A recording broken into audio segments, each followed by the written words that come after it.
Hello नमस्ते। आज एक नए प्रैक्टिस सेट के साथ मैं विजय आप सभी साथियों का एनएस शिक्षा परिवार में स्वागत करता हूं। कैसे हो साथियों? उम्मीद करता हूं बहुत ही अच्छे होगे और अपनी पढ़ाई बहुत अच्छे तरीके से करते होगे। पहला क्वेश्चन आपकी स्क्रीन पर है, इसका आंसर देने का प्रयास कीजिए। और इससे पहले हम आपको ये बता देना चाहते हैं कि अगर आप हमारे चैनल पर नए हैं तो चैनल को सब्सक्राइब करें और वीडियो को लाइक करें और शेयर करें अपने दोस्तों के साथ, ठीक है। पहला क्वेश्चन आपकी स्क्रीन पर है, बताएंगे क्या होगा इसका आंसर। हिंदी में कुल कितने सर्वनाम हैं? ऑप्शन ए है 12, ऑप्शन बी है 9, ऑप्शन सी है 11, ऑप्शन डी है 10। हिंदी में अगर सर्वनाम के भेद की बात करें, तो भेद कितने होते हैं? 6 भेद होते हैं सर्वनाम के। और सर्वनाम शब्दों की बात करें तो जो मूल रूप से कितने होते हैं? 11 शब्द होते हैं। इसका क्या आंसर हो जाएगा? 11 सर्वनाम शब्द। जैसे इसमें आएगा जो सर्वनाम में जो 11 होते हैं, जो शो, कौन क्या, जो शो, कौन क्या, कोई कुछ, कोई कुछ, कोई कुछ के बाद क्या आ जाएगा? आप, निजवाचक सर्वनाम का है शब्द आप। आपके बाद मैं और तू, मैं हो जाएगा और तू। इसके बाद यह और वह, यह और वह। तो कितने हो गए? ये टोटल 11 हो गए, ठीक है। और अगर भेद पूछे तो कितने होते हैं? 6। और शब्दों की संख्या कितनी है? 11, याद रखेंगे। अगला बताएंगे, क्वेश्चन नंबर 2 है आपकी स्क्रीन पर। रीता 10वीं कक्षा में पढ़ती है। इस वाक्य में 10वीं शब्द में कौन सा विशेषण है? आपको बताना है कि 10वीं में कौन सा विशेषण है। ऑप्शन ए है गुणवाचक विशेषण, ऑप्शन बी है संख्यावाचक विशेषण, ऑप्शन सी है सार्वनामिक विशेषण, ऑप्शन डी है परिमाणवाचक विशेषण। बताएंगे साथी क्या होगा इसका आंसर। अगर ऑप्शन ए की बात करें, जो गुणवाचक विशेषण होता है, यहाँ पे गुण की बात होगी, रंग रूप दशा इत्यादि की बात होगी। संख्यावाचक विशेषण, इसमें गिनती यानी संख्या का बोध होगा। किसका बोध होगा? संख्या का बोध होगा।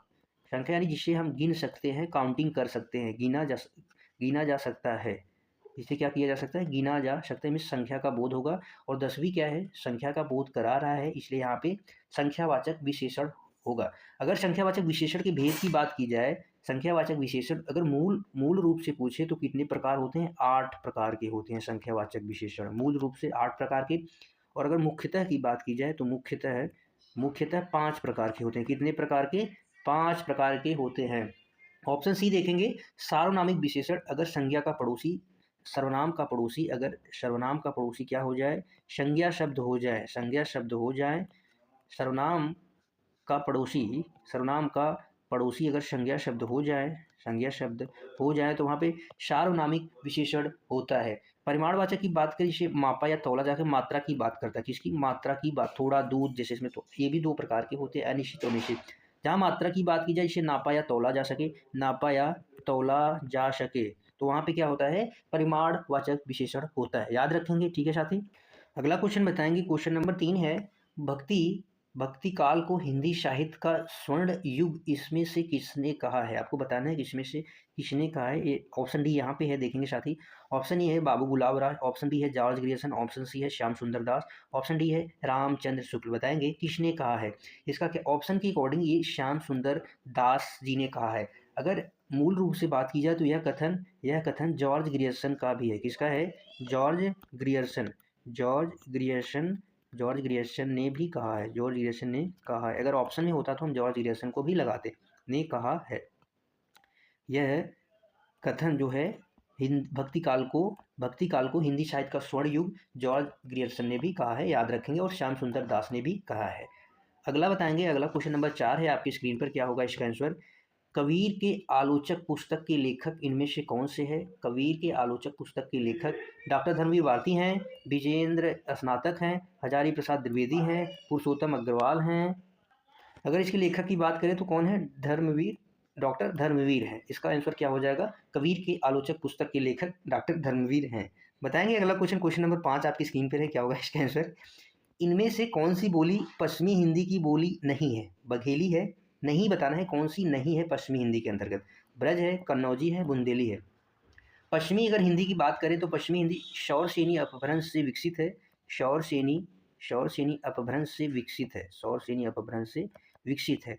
और इस बोली के अंतर्गत 5 बोलियां आती हैं। टोटल कितनी बोलियां? 5 बोलियां आती हैं।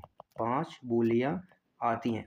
और वो कौन सी है? जिसमें सबसे नंबर 1 पे आ जाएगा ब्रज के बाद कन्नौजी के बाद बुंदेली आ जाएगा, छत्तीसगढ़ी आ जाएगा, खड़ी बोली के बाद छत्तीसगढ़ी छत्तीसगढ़ी के बाद हरियाणवी क्या आ जाएगा? हरियाणवी, जिसे बांगरू भी कहते हैं, हरियाणवी, जिसे बांगरू या जाटू बोली भी कहते हैं या जाटू भी कहते हैं। ठीक है, याद रखेंगे। और इसका ऑप्शन हो जाएगा बघेली बोली। बघेली बोली जो है साथी, बघेली जो है पूर्वी हिंदी की बोली है। किसकी? पूर्वी हिंदी की बोली है। पूर्वी हिंदी अर्धमागधी अपभ्रंश से विकसित है। किससे? अर्धमागधी अपभ्रंश से। ये सौरसेनी अपभ्रंश से, ये अर्धमागधी अपभ्रंश से विकसित है। किससे? अर्धमागधी अपभ्रंश से विकसित है। और पूर्वी हिंदी के अंतर्गत 3 बोलियां आती हैं। कितनी बोलियां? 3, जिसमें आ जाएगा अवधी, अवधी, बघेली, छत्तीसगढ़ी। अवधी, बघेली और अवधी, बघेली और छत्तीसगढ़ी या छत्तीसगढ़ी। ठीक है, एक चीज़ करेक्शन कर लेंगे साथी, क्या यहाँ पे हमने 6 बोले ले, ब्रज, कन्नौजी, बुंदेली, खड़ी बोली और हरियाणवी। यहाँ पे छत्तीसगढ़ी नहीं आएगा। छत्तीसगढ़ी, छत्तीसगढ़ी किसके अंतर्गत आता है? पूर्वी हिंदी के अंतर्गत आता है, याद रखेंगे। अगला क्वेश्चन देखेंगे, क्वेश्चन नंबर 6 है आपकी स्क्रीन पे।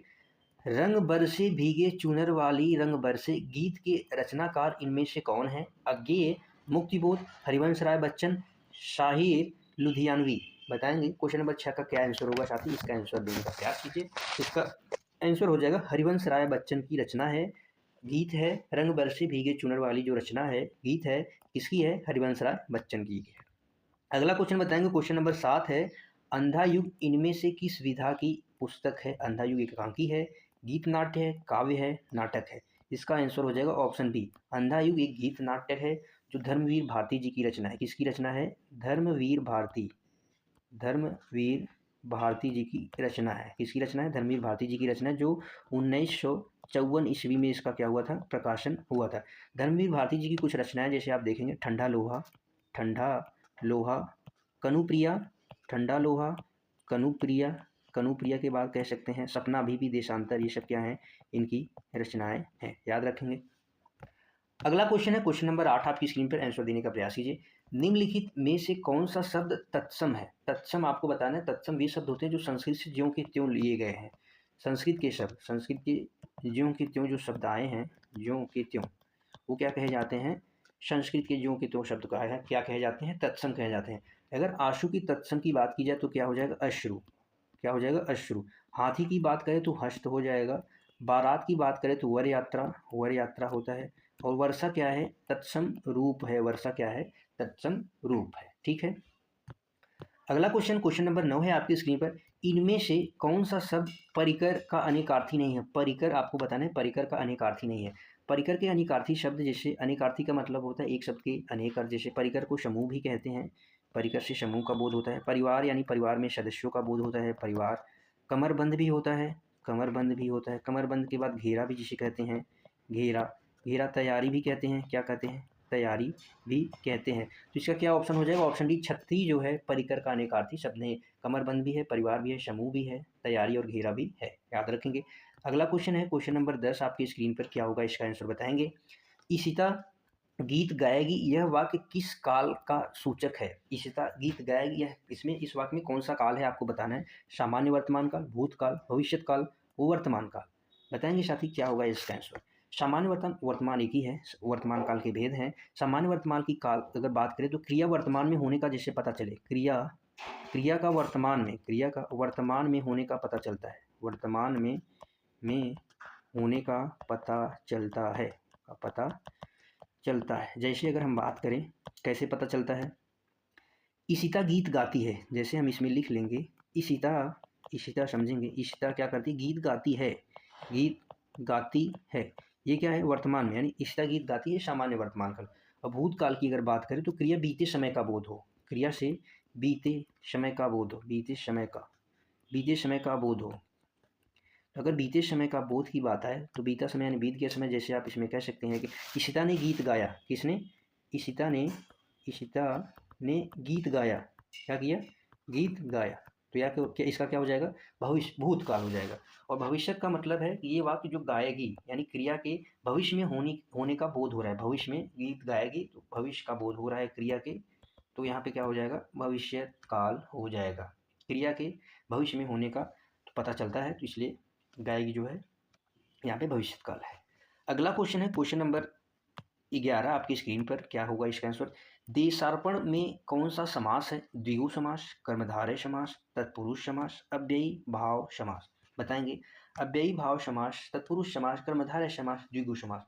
द्विगु समास में पहला पद क्या होता है? संख्यावाची होता है। पहला पद संख्यावाची होता है। क्या होता है? संख्यावाची। संख्यावाची से जैसे आप देखेंगे पंचतंत्र, पंचतंत्र हो गया, तिराहा हो गया, ये सब क्या है? द्विगु समास के उदाहरण है। और देशार्पण की अगर हम बात करें तो देश के लिए अर्पण, इसका विग्रह क्या होगा? इसका विग्रह, अगर विग्रह की बात करें तो देश के लिए अर्पण, देश के लिए अर्पण। यहाँ पे कौन सा समास है? के लिए यानी कारक चिन्हों का प्रयोग हो गया, वहाँ पे तत्पुरुष समास होता है, तत्पुरुष समास होता है। यहाँ पे संप्रदान तत्पुरुष समास है। अव्ययी भाव समास की बात करें तो इसमें पहला पद जो होता है, पहला या प्रथम पद, पहला पद क्या होता है? अव्यय होता है, अव्यय होता है। पहला पद कैसे अव्यय होता है? जैसे आप देखेंगे भरपेट, भरपेट क्या है? भरपेट, आजीवन, आजीवन, जीवन में आ लगा है, ये सब क्या है?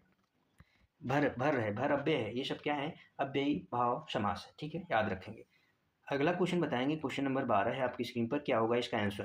क्वेश्चन नंबर 12 का आंसर देखिए, इनमें से किन वर्णों को व्यंजन कहा जाता है? क्वेश्चन नंबर 12 है, इनमें से किन वर्णों को व्यंजन कहा जाता है?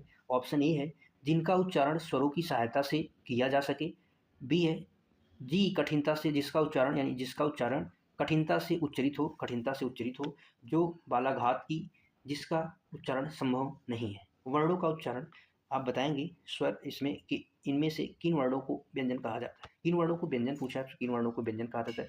तो व्यंजन की अगर बात की जाती है तो वहाँ पे जिन वर्णों का उच्चारण स्वरों की सहायता से किया जाता है वो क्या कहलाते हैं? व्यंजन कहलाते हैं। जैसे हमने कहा क में हलंत लगा दिया तो ये क्या है? क का अर्ध रूप है, यानी आधा रूप है। किस कैसा रूप है? आधा रूप है, यानी इसमें स्वर नहीं है। हमने कहा क, जब पूर्ण क लिखा, ये क्या है? पूर्ण क है, पूर्ण क है, पूर्ण क है। यहाँ पे क प्लस ए यानी ए की ध्वनि है, ए जो क्या है? स्वर है, ए क्या है? स्वर है। और ये उच्चरित होता है स्वर की सहायता से, स्वर की सहायता से ही क्या होता है? उच्चरित होता है, स्वर की सहायता से, स्वर की सहायता से, स्वर की सहायता से उच्चरित होता है। ठीक है, अगला बताएंगे, क्वेश्चन नंबर 13 है आपकी स्क्रीन पर। क्या होगा इसका आंसर? इनमें से कौन सा व्यंजन ऊष्म व्यंजन है? ऑप्शन ए है, ऑप्शन बी ड, ऑप्शन सी त है, ऑप्शन डी ट है। ऊष्म व्यंजन की बात करें तो ऊष्म व्यंजन कौन कौन से होते हैं? टोटल 4 ऊष्म व्यंजन होते हैं, जिसमें आपको मिलेगा देखने को श होते हैं, श है, श है, श है। इसका क्या आंसर हो जाएगा? ऑप्शन ए श है जो होता है ऊष्म व्यंजन होता है। अगर अंतस्थ व्यंजन पूछे आपसे, अंतस्थ व्यंजन, अंतस्थ व्यंजन कितने होते हैं? ये भी अंतस्थ व्यंजन 4 होते हैं, जिसमें य, र और ल और व अंतस्थ व्यंजन होते हैं। संयुक्त व्यंजन अगर आपसे पूछ ले तो कितने होते हैं? संयुक्त व्यंजन भी कितने होते हैं? संयुक्त व्यंजन भी 4 होते हैं। कितने होते हैं? संयुक्त व्यंजन भी कितने होते हैं? 4 होते हैं। कौन कौन से?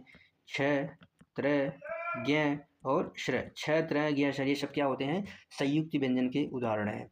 अगला क्वेश्चन बताएंगे, क्वेश्चन नंबर 14 है आपके स्क्रीन पर। क्या होगा इसका आंसर? क्वेश्चन नंबर 14 बताएंगे साथी।